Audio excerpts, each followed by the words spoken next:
Hey, aloha gang, Dr. Russ Rosen here, and I am so very excited to have our special guest with us, and that is Dr.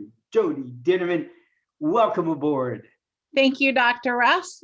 Yeah, baby. Now listen, Dr. Jodi and I started working together, I believe in 2010. Is that aroundish, rightish? Yes. And she's an absolute stud muffin, and it really has done amazing things in her practice. She's one of those human beings who comes up with these outrageous ideas and then makes them come to pass. And I'm always in shock that she actually does what she says she does. And it's really impressive stuff. I've coached a lot of doctors who have wanted to be a one man or a one woman show without staff.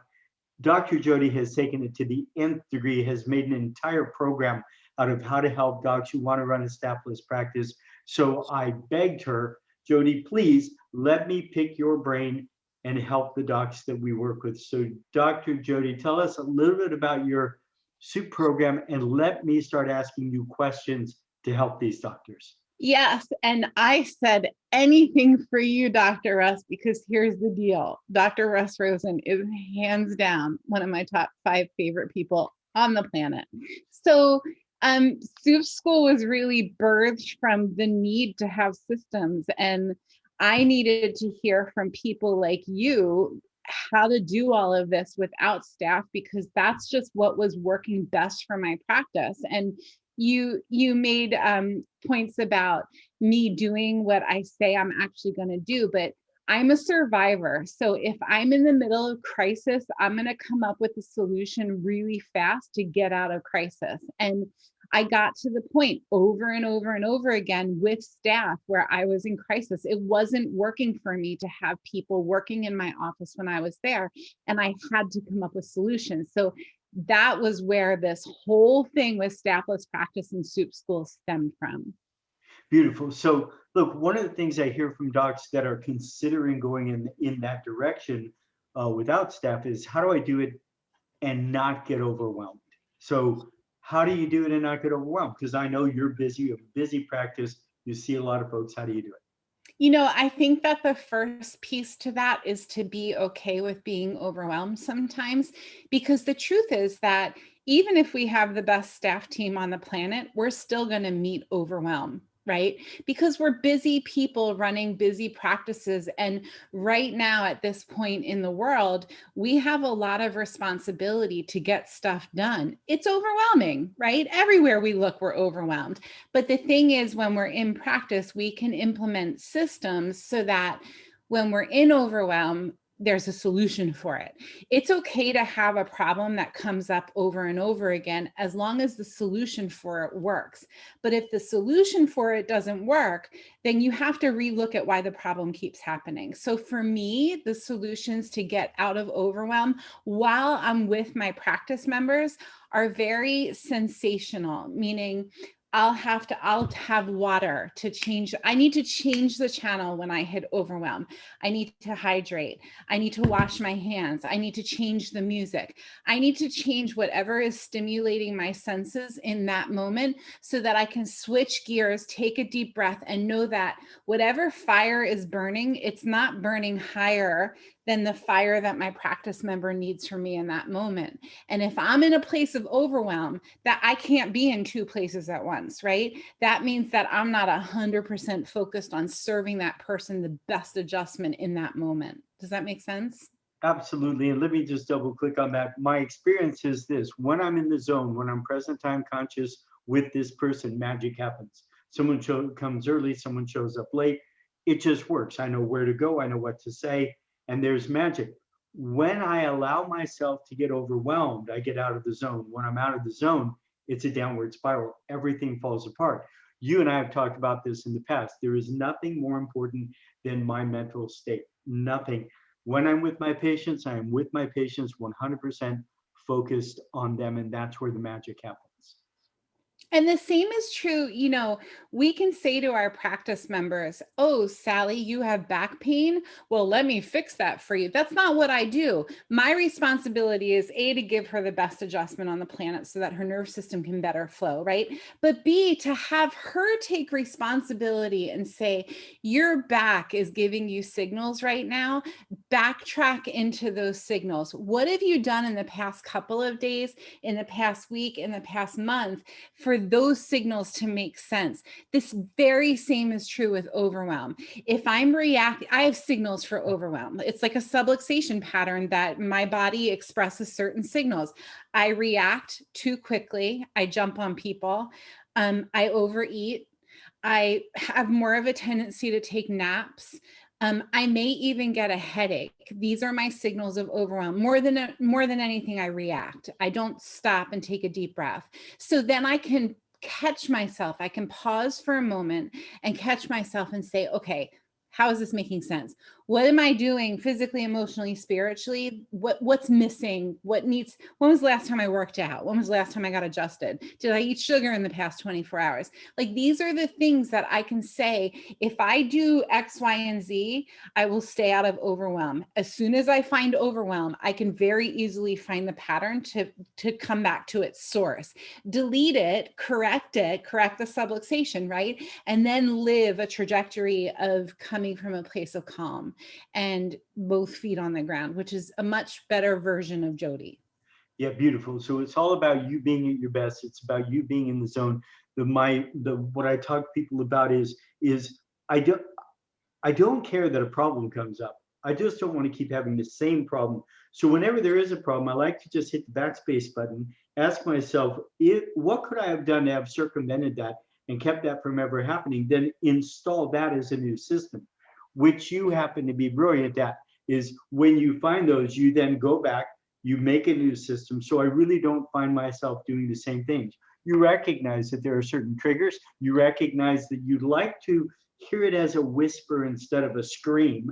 And when you hear it as a whisper, you do something, get yourself out of this, back into that. So with that said, daily practices, what do we do on a daily basis? How do we implement how do we pull it off so that we can run this practice, stay in the zone without staff? Yeah, so I'll talk about the personal stuff in a minute, but the stuff at the office, the first system that I love is a concept of love notes. So you're pretty much taking a piece of paper that's this size and you put something really cute on it. And Dr. Russ, I'll email you a copy of this to share with the community. It's Okay. called a love note, and it's a very easy thing to fill out in a minute or less, where they're literally checking off, I need, and there are a few options, an appointment, something rescheduled, a financial need. I need to speak to Dr. Jodi, the financial assistant, whatever it is. So their administrative stuff is handled on this little love note. These are all over my office. So if I'm adjusting Sally and at the end of her adjustment, she says, oh, can you reschedule me for January 1st at 3 p.m.? I'll say, no, but you can certainly fill out a love note and put it face down on my desk. Again, it's just a really simple system to put that fire out. So that's one thing. The other thing is that for me and my brain, I need to write everything down. If something pops into my brain and I don't write it down, I lose it. So all over my office, I have yellow legal pads. And people are like, what? Hi, right? People are like, what's with all the legal pads? I need to write down all of the thoughts as they come. Sometimes I don't even look at them. It's just the process of, because I'm doing so many things while I'm in my adjusting hours. I don't want to be distracted while my hands are on somebody. If an idea pops into my head, I want to write it down really quick. So I make sure that I have those all over the office. That's that. I also use essential oils a lot. Again, I use essential oils to change the channel. My favorite essential oil to use is peppermint oil. I learned this from my mentor, God rest, Sue Brown. She used to dab peppermint oil on her tongue when she was teaching. And I learned it from her, and I keep a bottle of peppermint oil in my pocket, and all afternoon during my adjusting hours, I dab it on my tongue. That's another thing. I adjust at the time of day that it works best for me, not what works best for the people that I'm serving. I serve best in the later part of the day. I work best at my desk in the beginning part of the day. So my adjusting hours are in the afternoons because that's what works for my hands and my brain. I'm more in my heart and my lower chakra system during the evening hours, and I'm more cerebral during the morning hours. So I really, all of my new client, we do telehealth calls now. All of that happens in the morning because that's when I'm thinking. I cannot think when I'm serving. I can't be in both places. I need to be in flow. And you know what? That took years to get down, to feel comfortable with. As far as prepping and having tools, especially on practice days, I do things like, for every hour that I sit in front of my computer, I do cardio for 10 minutes. So if I have a long computer day of 8 hours at the computer, that's 80 minutes of cardio. I ask my patients to do the same thing. I do CrossFit 5 days a week. That's what works for me and my body. I don't eat sugar, gluten, or dairy. That's what works for me and my body. I rest on the biomat every day. I get adjusted every week. If I let any one of these things drop, and sometimes I do, I feel it. And again, I react. I'm not as connected to source. And you know what? The truth is that every practitioner or practice owner needs to figure out what's right for them. And once you figure out your flow can get a lot more complicated. So it's not easy running a practice without staff. You have to be on your game, right? You have to make sure that every system is being set up correctly and all of the wheels are spinning and they're spinning together correctly. If you can do that, the sky's the limit. If one of the things start to spin in the wrong direction, it can really affect all of the other systems. So, and what dictates the other direction or that subluxation pattern is how well you're taking care of yourself, because you sit in the center of all of it. Give me 1 second. I'm taking notes. Good.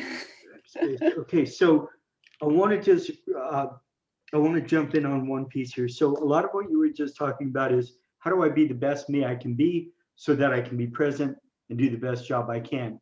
Absolutely, docs, whatever that is for you, you know, do it. It just, that's what works best. Now, you had mentioned scheduling. So do you have, these are the times I adjust and these are the times that I'm with new patients, and I'm not going to do kind of like the classic adjust for an hour, then do new patient, then adjust an hour. How do you like that to work?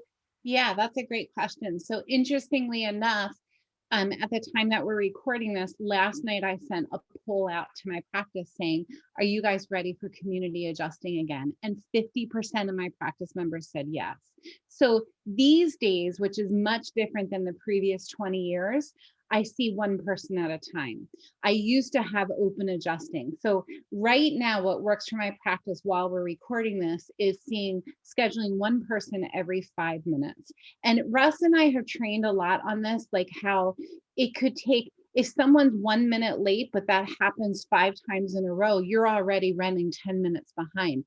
So you have to be really smart with the way that you set your system up.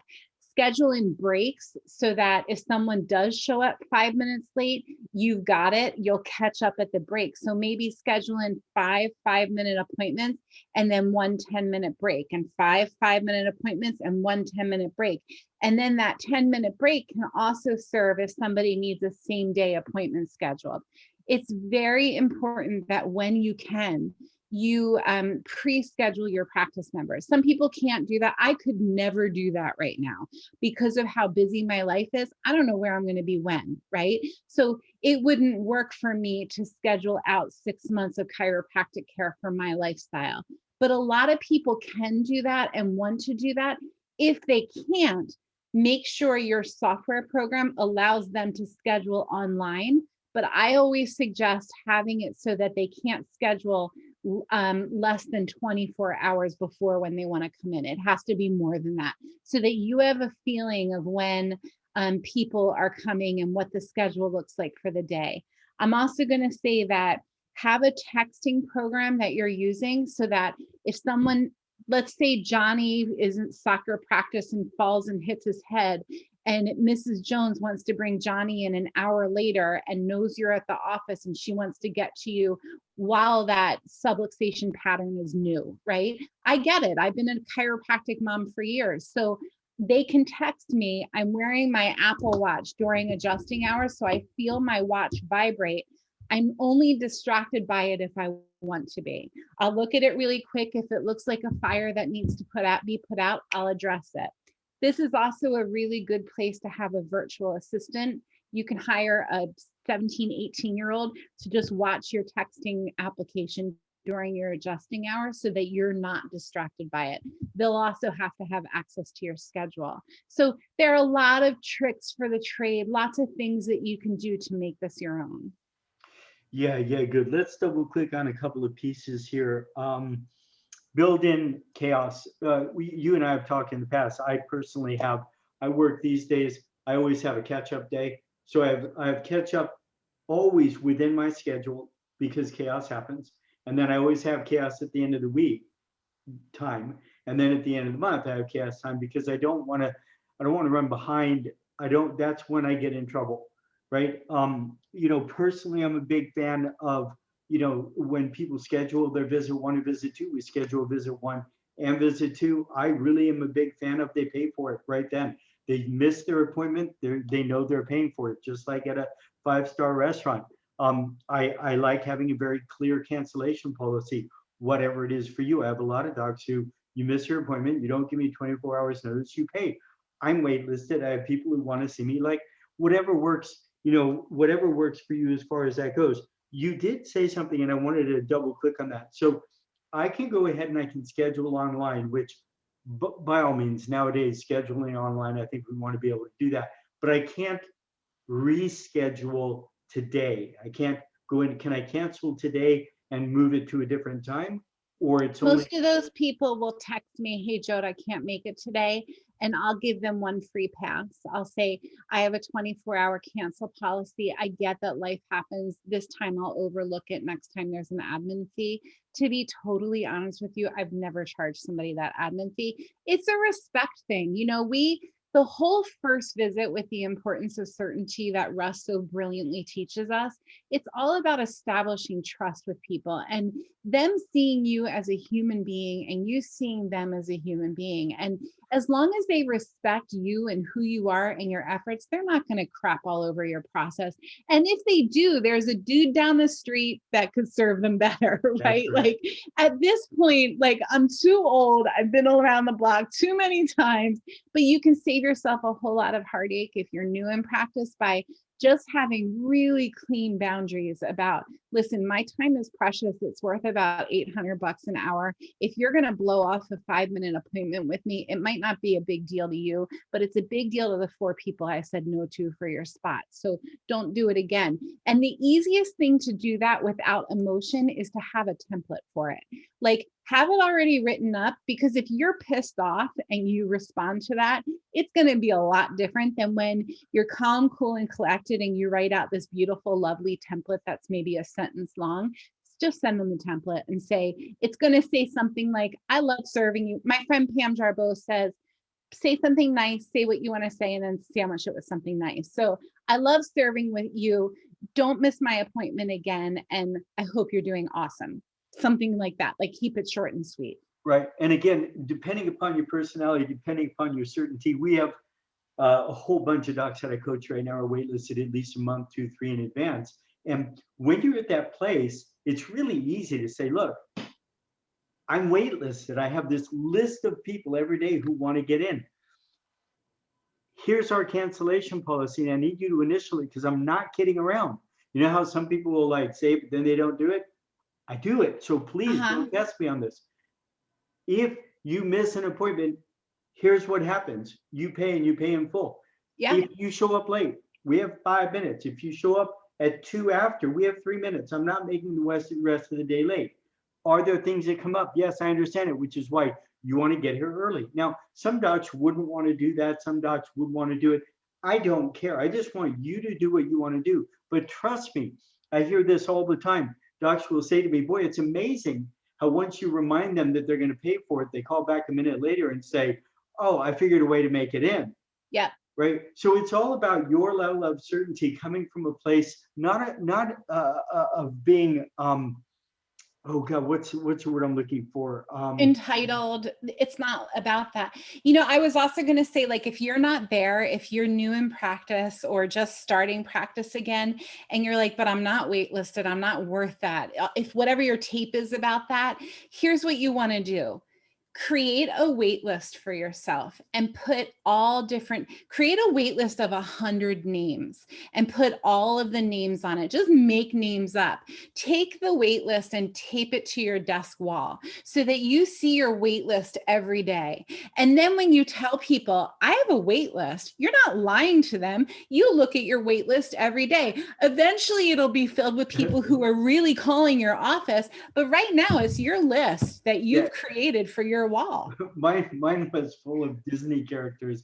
I felt that I wanted to Right? break. I hit 99 about a dozen times. I couldn't break 100 in a day, and I literally hit 98, 99. I have 105 on the books, and 6 would cancel.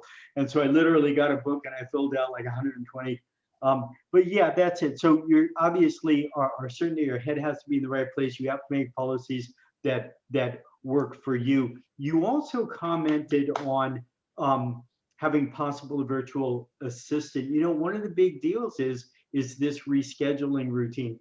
And I promise you, gang, and I know it's easier once you're really waitlisted than pretending like you're waitlisted, but once you are, it's so easy because there is no place to reschedule them. They want to reschedule, but they know they can't because there is no space. And all of a sudden, you become the highest priority. So I know, Jodi, one of the things you're great at is really being honest with people, saying make your health your priority.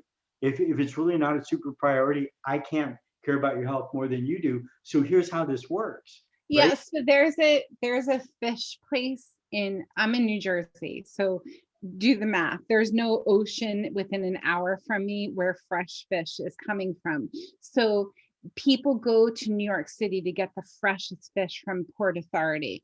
So there's a fish place near me where um, they go every morning to Port Authority and get fresh fish and bring it back to Clinton, New Jersey. And on the holidays, like Christmas Eve and Easter Sunday, the day before, I am not kidding you, people wait in line for 3 hours to get fish for their family's dinner for the next day. They'll pay 3 times the price that fish is really worth, and they'll wait in line for 3 hours. I have a very clear vision in my head of during this whole COVID thing, they were all in masks. It was freezing and they were waiting in line for 3 hours. And I was like, what's with the line? There is a level of certainty about the experience that they're going to have when they're at the Easter table or the Christmas Eve table eating that fish, right? So imagine if they knew what we did. Exactly. Imagine if they knew what we did and they knew how to get it. Would they go to Burger King, or would they wait in line for 3 hours to get the fish? It's all about how you set the stage. It's all about how you present who you are and what you do in the world. And if nobody has taught me that better, Russ has taught me that better than anybody. So thank you for that. Yeah, beautiful. So it truly is about setting the stage. So we're clear about who we are, what we do. We look at our procedures. When they're not working, we hit the backspace button, we fix it. One of the things, definitely it gets tricky if I'm going to do a new patient, when I don't have someone there to greet them. Okay, so then I'm not going to do it during my regular adjusting times. I'm going to do them during different times. I'm assuming they're going to fill out paperwork ahead of time and get it back to you, like all those kinds of things that you get to start to, to think through and work your way through. And then there's getting them to get it, getting Yeah. your patients to know, I don't have staff, and here's how we run things so that you can get your needs met and I can stay in the zone and help the people that I need to help. How do you Yeah. pull that off? What's Yeah, the I love conversation it. like? So I'm a big fan of checklists. I have checklists for every system. We actually have an entire course called Checklist Haven because that's how important they are. So I have what I call the Rosen counter in my office. I don't know if you know this, Russ, but when I'm after the second visit, so my first visit is a telehealth call. My second visit, they come in, I do an exam on them. They're alone in my office and I do an adjustment because that's just what resonates well with me. After their adjustment, I bring them over to my Rosen area. I have the Merrick charts hanging. I have a baby, a kid, and an adult. I have paper versions of them too. And I do the safety pin cycle. I do touch, tell, ask, teach. I teach them all about, and you guys, it's literally in 3 minutes or less. This is what I found today. This is what it means. Does that make sense to you? Repeat it back to me. This is what I want to do with you. I actually created a care plan sheet that takes maybe 30 seconds to fill out. This is how often I want to see you, Sally, 2 times a week for 4 weeks, once a week for da da da da, right? And the truth of the matter is, as you get better at your craft, you're probably going to need to see them less because you get more specific with your zone, right? I used to see people 4 times a week for 5 weeks, whatever it was. Now it's 2 times a week. And you know if it's too much because you're like, oh boy, John's on the schedule again today. If you're not excited about seeing that person and moving them forward with chiropractic care, you're probably seeing them too much, or there's some kind of a subluxation or a disconnect there. So after that, we set up a second telehealth call. I do it this way today because in my neck of the woods, people are freaked out about being in the office for too long, at least half of my practices. So I have a second telehealth call scheduled with them. And that's when we answer 3 questions: how much, how often, and how come. So I repeat what I said about the Rosen stuff. I ask permission to go over finances, always ask permission. Give them the financial piece, which I've already sent them links to. It's all automated. So the report of findings call is probably, I don't know, 6 minutes tops. And that's when I get their schedule. Okay, I want to see you twice a week for 8 weeks. What 2 days, mornings or evenings? Give them 2 options. Do Tuesdays or Thursday, Friday, or Saturday work best for you? Give me 2. Do mornings or evenings work best for you? Give me 2. Does this or this work best for you? Always 2 options. And that's it. You have them scheduled out for their whole care plan. For me, it's 12 weeks. And then a reeval, like get them to the reeval and then do it again and then get them to the reeval. You're thinking lifelong care, right? That's what I make the assumption, better to be slapped on the wrist than told no, right? I make the assumption for my patients that when they get an appointment with me, it's for life. Like they're stuck with me, right? So how do we get you to the life part? How do we get you out of the excitement part into the life part? Usually it takes a few months to get there. And then I see them every couple of weeks, once a month, whatever wellness care looks like for them. Yeah, beautiful. So I just want to double click on, for those of you who are not familiar with it, when Dr. Jodi is saying telehealth, she's saying in essence a Zoom call like this or whichever one you're doing, but it's not in the office. A lot of docs like to do it. It works really well. You also can, it's easier for those people who are not quite sure that they want to come in to just get this over the phone or over Zoom. And then they recognize that, oh yeah, this is what I do, or not. If not, let's not waste each other's, time. The other thing that you had just said, and again, it's along those lines of, if something doesn't work, hit the backspace button, ask, what could I have done to have circumvented that, and then come up with a new system so it never happens again. The other thing is, if you hear yourself say something more than once, automate it. So I have 12 or 14 handouts for patients. They all came from listening me say the same thing over and over and over to people. Quit saying the same thing, write it out, give it to people. You can, like Dr. Jodi was just talking about, in every aspect of the practice, you want to have everything automated. Figure it out on your own. Do Jodi's program where she has all of that done for you, right? But in any way about it, don't keep doing the same thing over and over and over again. If you catch that happening, automate that so you can then, just like you said with the love note, somebody says, can you do this for me right now with patients right now? Go ahead, put it down on my desk. Now, do you do anything up front letting people know, I don't have staff and here's why, and therefore here's how we're going to do things, and by the way, like if you have a question, here's what you're going to do. How does Yeah. that sound? So I have a checklist for my first telehealth call of all of the things I need to say before we get started. And they don't know I'm following a checklist, but I need the checklist or I'll go cuckoo. Right. So, or I'll forget things. And one of the things is to mention that I'm a one-woman show. They've already met my software program because that's how they book the appointment. But any administrative thing that they need happens through my texting program. I tell them what they need to know to get what they need to get. That's also where I do my clearance for, like, have you been sick in the past, blah, blah, blah. It's this is how much this is going to cost. This is what we're going to do. You have to remember that they don't know you from a hole in the wall. So you have to give them a bird's eye view, especially if this is their first chiropractic experience.